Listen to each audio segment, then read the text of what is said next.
Berita pertama, Iri bilang bos.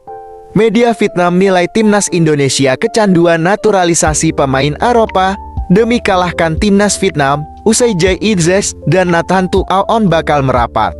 Lantas bagaimana pendapat kalian terkait pemain naturalisasi yang sudah siap bela timnas Garuda? Apakah timnas Indonesia mampu mengalahkan Vietnam?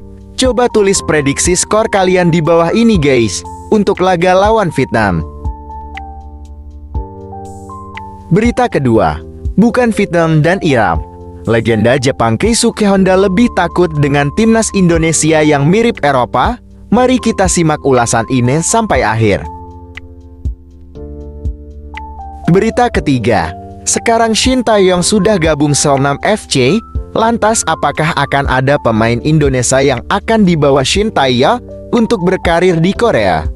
Mari simak baik-baik ulasan ini agar tidak ketinggalan guys. Berita keempat, kalian pasti penasaran tentang rahasia lamaran Jauh Arhan. Inilah pengakuan jujur Pratama Arhan. Heran kok bisa lemparannya sejauh itu. Mari simak ulasan ini guys. Berita kelima, Welber Jardim ungkap alasan pilih Indonesia ketimbang Brasil. Mari simak terus ulasan ini. Berita keenam, ada yang berpendapat timnas U17 Indonesia tampil sangat buruk, sekarang bisa ke Piala Dunia U17 karena tuan rumah. Siapakah yang berpendapat seperti itu? Mari kita ulas di sini. Berita ketujuh, mungkin dari kalian ada yang penasaran berapa harga trofi Ballon d'Or. Mari kita bahas di sini saja ya guys, karena Mimin juga baru tahu.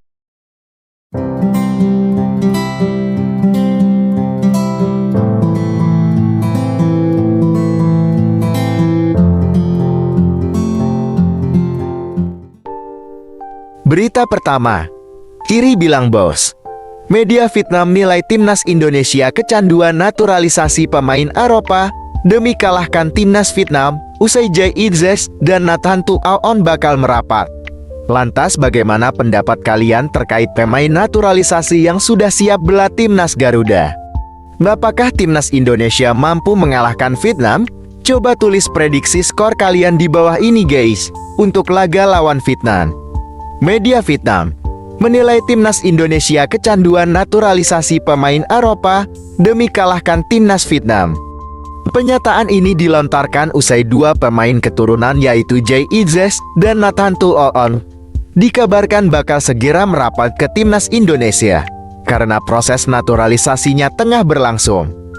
Bersaing dengan timnas Vietnam, Indonesia lebih banyak melakukan naturalisasi pemain Eropa.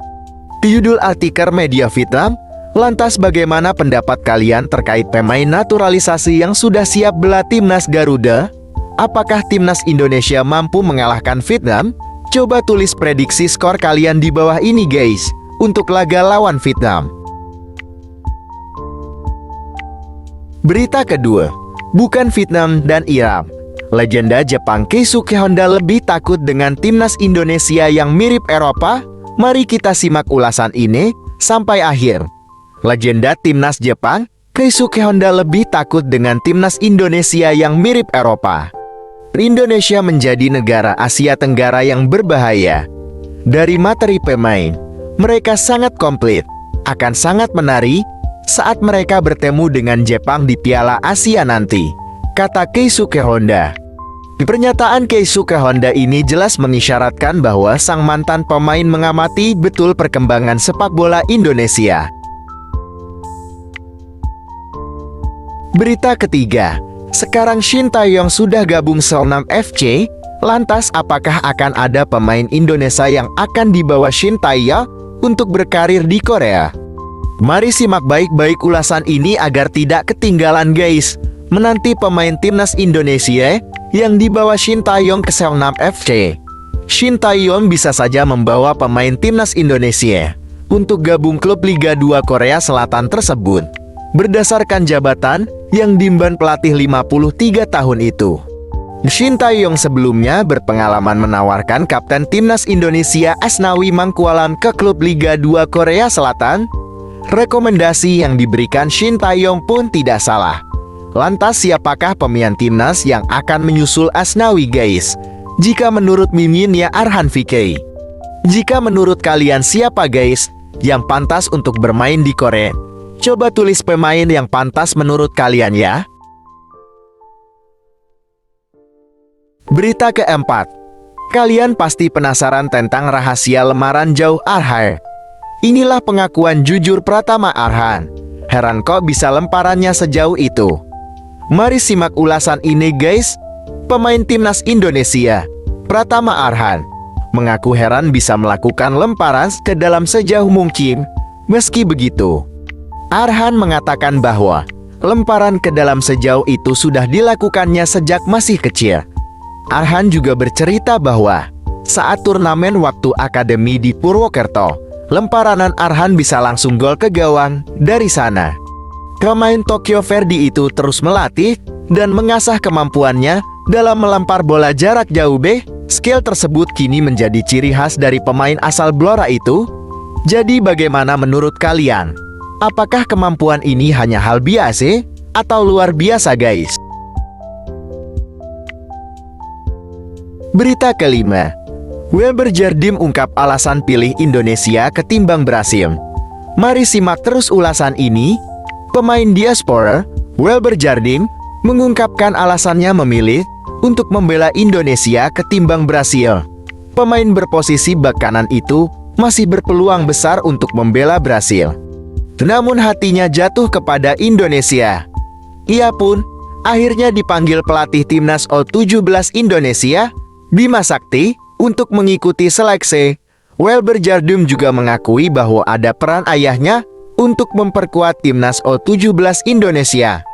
Ayah meminta saya untuk berkonsentrasi di Piala Dunia U17 nanti. Banyak anak-anak yang juga ingin membela timnas Indonesia. Jadi saya harus fokus untuk bisa memberikan yang terbaik, tutup Welber Jardim. Berita ke-6. Ada yang berpendapat timnas U17 Indonesia tampil sangat buruk, sekarang bisa ke Piala Dunia U17 karena tuan rumah. Siapakah yang berpendapat seperti itu? Mari kita ulas di sini. Media Vietnam menyoroti timnas U17 Indonesia yang bakal tampil di Piala Dunia U17 karena status tuan rumah. Timnas U17 Indonesia kini menjadi satu-satunya wakil dari Asia Tenggara. Itulah yang menjadi sorotan media Vietnam. Bahwa media Vietnam menilai timnas U17 Indonesia sebelumnya sempat tampil sangat buruk. Dalam hal ini, media Vietnam memberikan dikualifikasi Piala Asia U17. Bahkan, timnas U17 Indonesia sempat menelan kekalahan telak 1-5 dari Malaysia. Lantas, bagaimana nasib timnas Garuda U17 nanti di Piala Dunia? Kita harus optimis atau pesimis nih pada timnas asuhan Bima Sakti guys. Berita ke-7.